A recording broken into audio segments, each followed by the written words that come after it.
বছরের অন্যান্য সময়ের চেয়ে শীতকালের মেকআপ কিছুটা ভিন্ন হয়ে থাকে। এই সময় সব ধরনের ত্বকেই কিছুটা পরিবর্তন আসে। ত্বকের দ্বিতীয় স্তর ডার্মিসে ঘামগ্রন্থির কাজ কম হয়, ফলাফল ত্বক আর্দ্রতা ধরে রাখতে পারে না। আমাদের ত্বকে প্রাকৃতিক আর্দ্রতা না থাকায় মেকআপে সহজেই ফাটল ধরে। মেকআপের আগে সাজের আগে ত্বককে প্রস্তুত করতে হবে। শীতকালের শুষ্ক ত্বকে মেকআপের উপযোগী করতে ক্লিনজার, টোনার, ময়শ্চারাইজার, প্রাইমার লাগানোর পরামর্শ দেন রূপ বিশেষজ্ঞ শারমিন কোচি। তিনি বলেন, এই 4 ধাপ অনুসরণ না করলে মেকআপ ঠিক মতো বসে না, ত্বকে উজ্জ্বলতা আসে না।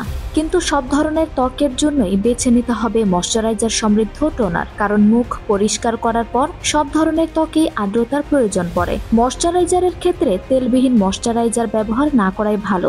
বাজারে সাধারণত জেল, তেল ও সিলিকন ভিত্তিক প্রাইমার পাওয়া যায়। যে কোনো ধরনের ত্বকেই মানায় জেল ভিত্তিক প্রাইমার। এটি ত্বকের আর্দ্রতাকে ধরে রাখতেও সহায়তা করে। তবে যাদের ত্বকে ব্রণের দাগ আছে তারা বেছে নিতে পারেন সিলিকন ভিত্তিক প্রাইমার।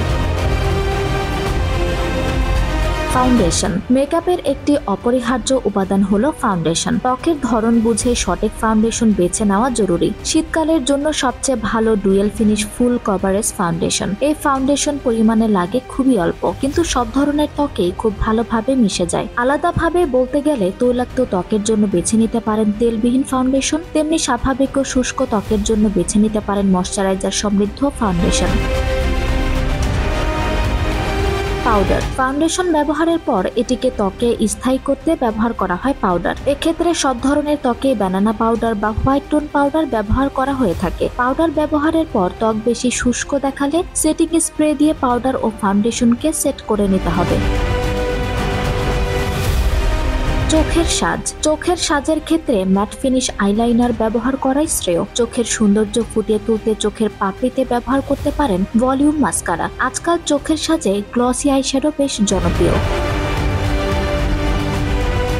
ঠোঁটের সাজ। শীতকালে আবহাওয়ায় আর্দ্রতার অভাব ও শরীরে পানিশূন্যতার জন্য ঠোঁট শুকিয়ে যায়। শুকনো ঠোঁটে কোনো সাজে ভালো লাগে না। এ সময় ঠোঁটে আর্দ্রতাযুক্ত লিপ বাম বা পেট্রোলিয়াম জেলি ব্যবহার করতে হবে। এরপর ব্যবহার করতে পারেন গ্লসি লিপস্টিক, কারণ চোখের মতোই ঠোঁটের সাজেও চলছে গ্লসি লুকের আধিপত্য। হাইলাইটার। মুখের ত্বক নরম ও উজ্জ্বল দেখাতে সাহায্য করে হাইলাইটার। স্কিন টোন অনুযায়ী বেছে নিতে হবে হাইলাইটার। তৈলাক্ত ত্বকের জন্য বেছে নিতে পারেন পাউডার হাইলাইটার, আর শুষ্ক ত্বকে ব্যবহার করতে পারেন তরল হাইলাইটার।